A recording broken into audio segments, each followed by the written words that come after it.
Barabara-inĩ ya Namanga gũka Nairobi borithi kaunti-inĩ ya Kajiado maikĩtie ngono raia anana, atandatũ marĩ a kuma bũrũri wa Ethiopia na erĩ a bũrũri wa Somali makĩingĩra gũkũ bũrũri-inĩ.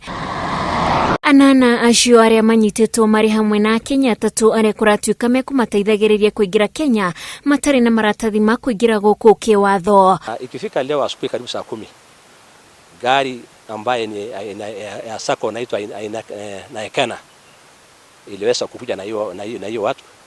Officers wetu walijaribu kusimamisha kutoka Bisil, lakini walikataa kusimama. Mũingĩ nĩguo ũkunyeire borithi rĩrĩa monire ekwĩrwo acio.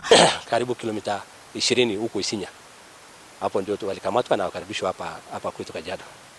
Tuko na hawa bado tuna profile, tuna hoji, alafu tuwapeane kwa watu wa ATPU. So tunaamini kwamba sio watu wazuri. Akenya no mathiĩte na mbere kũhinyĩrĩrio gũikara maitho nĩguo kwĩtana na njama ta ici. Weka mikakati kwamba hakuna gari itakuwa inatoka huko boda bila kuwa inspected, kuangalia ile watu wako naye. Na pia katikati ya njia pia tutakuwa tunaweka roadblocks ama roadblocks ya kuhakikisha hizo aliens hawatapita tena. Raia acio hamwe na Akenya atatũ matanyĩtwo kũhingũrĩrwo thitango Jumatatũ ya kiumia gĩũku, matereba na makanga makĩhinyĩrĩrio kũgĩa na ũmenyereri kũrĩ athii arĩa marakua. Ngĩribotera Inooro TV, rĩtwa rĩakwa nĩ Wanjikũ wa Kĩmani.